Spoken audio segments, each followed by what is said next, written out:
ہمارا دشمن پوری سر و سامانی کے عالم میں آگے بڑھ رہا ہے اور کوئی موقع کھونا نہیں چاہتا ہم کو ختم کرنے کا، ہم کو تباہ کرنے کا، ہم کو برباد کرنے کا اور ہماری آبادیوں پر بھی وہ حملہ کرنے کا منصوبہ تھا۔ ہم کسی کے ساتھ ناانصافی نہیں کرتے۔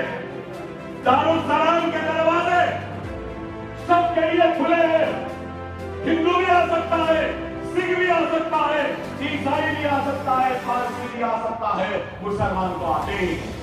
ہندوستان کسی ایک کا نہیں ہے، ہندوستان پر ماتھے پر تلک لگانے والے کا جتنا حق ہے، سر پہ ٹوپی پہن کر سنت پالنے والے کا بھی اتنا ہی حق ہندوستان کا۔ اگر ایسے حالات آئیں گے تو اس رات کی شب کھلے آسمان کے نیچے کھڑے ہو کر اللہ اور اس کے رسول کی قسم کھا کر کہہ رہا ہوں، اگر ایسے حالات آئیں گے تو سب سے پہلے اکبرالدین اویسی اپنے سینوں پہ گولیاں کھائیں گے، مر جائیں گے اور اپنی لاش پر ملت کو کھڑائیں گے، لیکن ملت کی لاشوں پر کھڑے رہ کر ہم خیانت نہیں کریں گے۔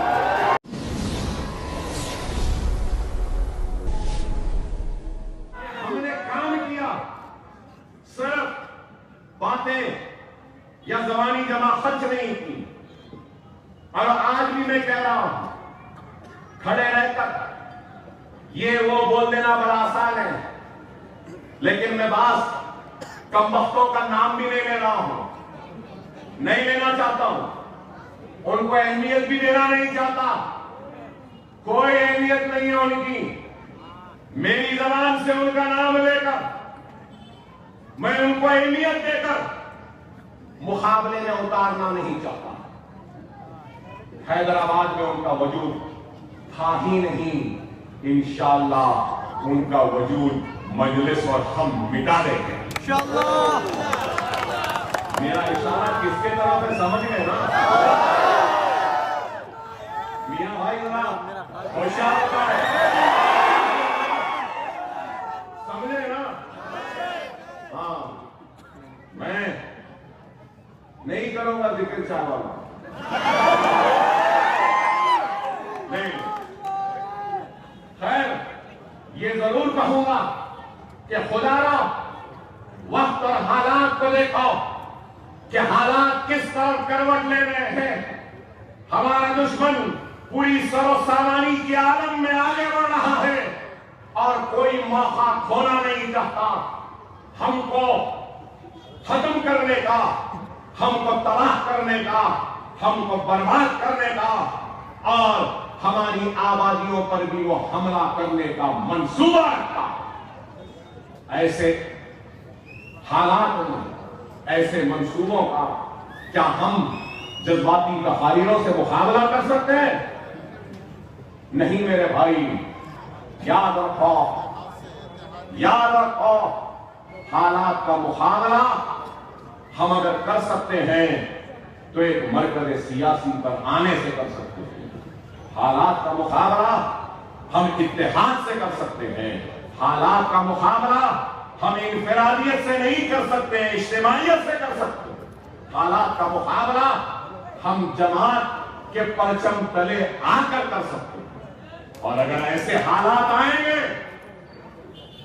تو اس رات کی شب کھلے آسمان کے نیچے کھڑے ہو کر اللہ اور اس کے رسول کی قسم کھا کر کہہ رہا ہوں، اگر ایسے حالات آئیں گے تو سب سے پہلے اکبرالدین اویسی، اسدالدین اویسی اپنے سینوں پہ گولیاں کھائیں گے، مر جائیں گے اور اپنی لاش پر ملت کو کھڑائیں گے، لیکن ملت کی لاشوں پر کھڑے رہ کر ہم خیانت نہیں کریں گے۔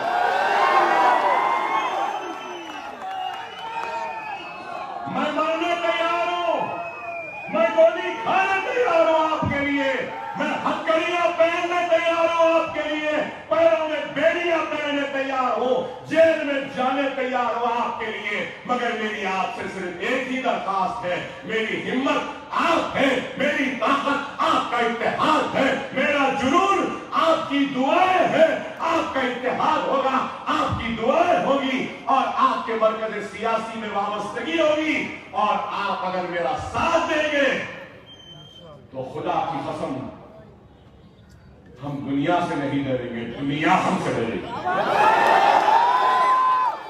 یہ کیسا جنونی ہے، ڈرتا نہیں۔ سمجھو ورن میری باتوں کو سمجھو، حالات نازک ہیں، حالات نازک ہیں، نہیں معلوم کہ کب کیا ہو جائے۔ خدا اپنی جماعت سے وابستہ ہو جاؤ، کوئی نہیں ہے ہمارے لیے لڑنے والا، کوئی نہیں ہے ہمارے حق پہ آواز اٹھانے والا۔ اکبر الدین اویسی فرقہ پرست نہیں ہے، اکبر الدین اویسی انصاف پرست ہے، اور اکبر الدین اویسی انصاف مانگ رہا ہے تو ان کے لیے جو ہندوستان میں سب سے پیچھے ہے۔ اکبر الدین اویسی انصاف مانگ رہا ہے تو ان کے لیے جو سرکاری نوکریوں میں جن کا تناسب کم ہے۔ اکبر الدین اویسی انصاف مانگ رہا ہے تو ان کے لیے جن کی بستیوں میں اسکول نہیں ہے۔ اکبر الدین اویسی انصاف مانگ رہا ہے تو ان کے لیے جو ایس سی ایس ٹی سے بھی پیچھے ہے۔ اکبر الدین اویسی انصاف مانگ رہا ہے تو میرے بستیوں میں خوشحالی کے لیے۔ اکبر الدین اویسی انصاف مانگ رہا ہے تو میری ماں اور بہن کے لیے۔ اکبر الدین اویسی انصاف مانگ رہا ہے ان بچوں کے لیے جن کو پڑھنے کے لیے اسکول تک مہیا نہیں ان کے بستیوں۔ کیا سچر کمیٹی نے نہیں کہا کہ مسلمانوں کے بستیوں میں اسکول نہیں؟ بحیثیت عوامی نمائندہ میری ذمہ داری ہے، اور ذمہ داری کیا ہے؟ ایک آدمی طاقتور ہے، ایک آدمی کمزور ہے، تو بحیثیت ایم ایل اے میں طاقتور کی مدد کروں یا کمزور کی مدد کروں؟ تو ہندوستان میں سب سے کمزور کون ہے؟ کون ہے؟ مسلمان ہے۔ تو میں اس کمزور مسلمان کے ہاتھ کو تھام کر دوسروں کے برابر لا کر کھڑا کرنے کا کام کر رہا ہوں۔ یہ گناہ نہیں ہے۔ کیا یہ گناہ ہے؟ اگر گناہ ہے تو میں کروں گا، اس لیے کروں گا کیونکہ مجھے اس ملک سے محبت ہے، اس ملک کے شہریوں سے محبت ہے، اور میں چاہتا ہوں کہ اس ملک میں ہندو، مسلمان، سکھ، عیسائی سب کو برابر کا حق ملے، برابر کا موقع ملے، برابر کی نوکری ملے، برابر کے تعلیم کے موقع ملے۔ کیا غلط ہے؟ کیا گناہ ہے؟ میں یہی مطالبہ کرتا ہوں، اور میرا یہ مطالبہ ان کو برا دکھتا ہے۔ بھول گئے کیا؟ ارے اکبر الدین اویسی نے پرانے شہر کی بونال کی سب سے مشہور مندر لال دروازے کی مندر کے لیے چیف منسٹر سے نمائندگی کر 10 کروڑ روپیہ منظور کروا کر لایا۔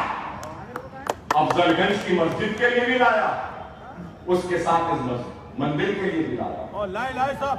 ارے ہم کسی کے ساتھ ناانصافی نہیں کرتے۔ دارالسلام کے دروازے سب کے لیے کھلے ہیں، ہندو بھی آ سکتا ہے، سکھ بھی آ سکتا ہے، عیسائی بھی آ سکتا ہے، پارسی بھی آ سکتا ہے، مسلمان تو آتے ہی ہیں، ہر ایک کے لیے ہے۔ مگر یہ ضرور کہنا چاہتا ہوں، ہندوستان کسی کی جاگیر نہیں ہے، ہندوستان کسی ایک کا نہیں ہے۔ ہندوستان پر ماتھے پر تلک لگانے والے کا جتنا حق ہے، سر پہ ٹوپی پہن کر سنت پالنے والے کا بھی اتنا ہی حق ہندوستان کا۔